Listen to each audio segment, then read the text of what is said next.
Okay, so 3, 2, 1. Let's begin. So, number one, being the best. I don't think that's possible because number one, there is no such thing as the best.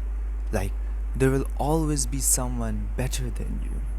Because let's say you reach the point that you thought was being the best, you'll end up finding out that there's someone better than you.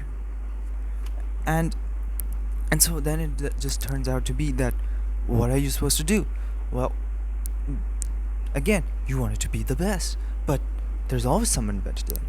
So that just ends up being like, is there any specific position where the best is, where you're a legend, where you're the best of the best in the field?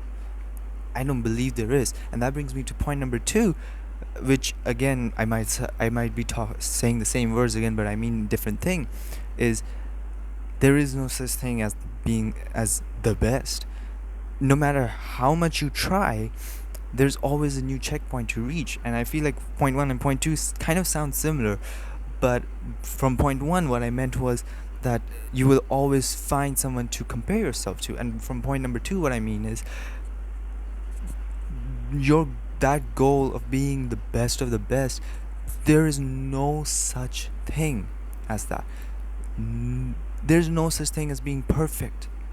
The perfection comes from the imperfection. So how are you going to get perfect if you have to be imperfect and you have to have something to move forward to? And then the third point is that it's about competition. Like, okay, look, I agree. Competition is great. It is actually. It helps you improve. It keeps you on your toes. And I guess it also increases the motivation to live. But the problem is, even in team sports or team projects, everybody wants to be the best in their team, and then they want to be the best in the whole category or the field or the sport, whatever. And the thing is, that sounds very greedy. It actually does. It's extremely greedy. Like, just imagine you're saying that you don't care about your relationships, you don't care about your mental and bodily needs, you don't care about anybody else, you don't even care about your competitors. Like, you don't even care about what your competitor is going through.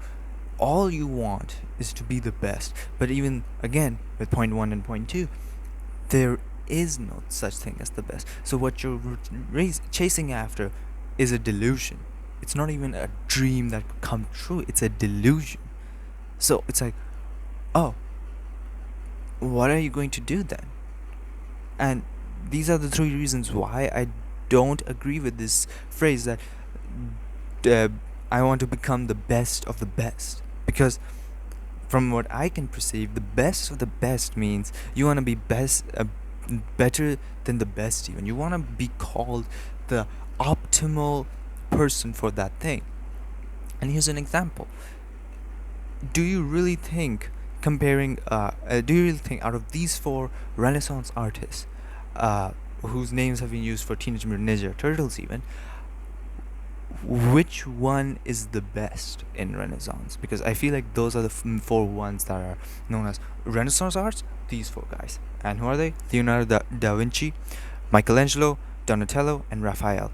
Tell me, honestly, can you actually tell me which one of these are the best?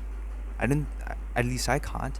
Because, yeah, sure, people can have different opinions that, oh yeah, one might say Raphael is better, the other might say Leonardo is better.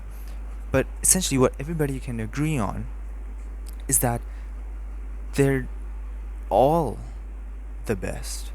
They're all the legends. And that brings me to my footnote, which is that instead of trying to be the best and being alone at the top, why not try to be one of the best? 1 second. Like, literally, be part of the community of legends.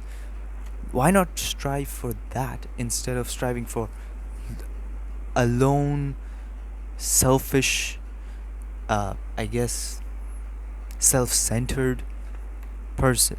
Why do you want to become that instead of being part of a community of people who who support each other and themselves, and are known as the optimal people? Because technically they're all trying to improve every single day, because if they don't improve, somebody from below is improving and they will get further than them. And you might say, oh, but that person is getting above them, so technically this is right. But not really, because that person also has a lot of people who are doing the same thing. And like, another example I have is of Markiplier and PewDiePie, and I guess Jacksepticeye and all of these gamers. Technically, some might say PewDiePie is the best because he went the highest in subscriber count. Others might say Markiplier is the best because his intention was never to become the most subscribed channel, at least as much as I know. His intention was just to be able to support himself so that he could become a filmmaker and whatnot, and also play games on as much as he wants to. But technically, both are legends. Both are well known. I mean, I personally look at Markiplier for inspiration in the fact that he doesn't niche down.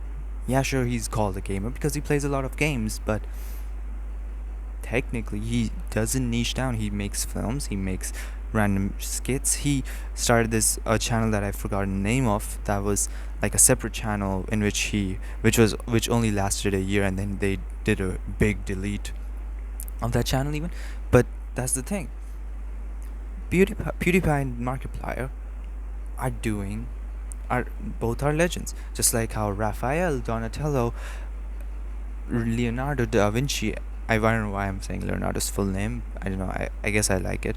And Michelangelo, all four of them might not be exactly equal, but they are part of the same community of people who are known as legends. So, yeah. I feel like it's better to say I want to become one of the best, instead of saying I want to become the best of the best. I hope this helps. And this was Daily Doodles, episode 52. Oh yeah, I get this, fine. This is credits. This is Daily Doodles, episode 52. Anyways, I hope you have a nice day, and see you in episode 53.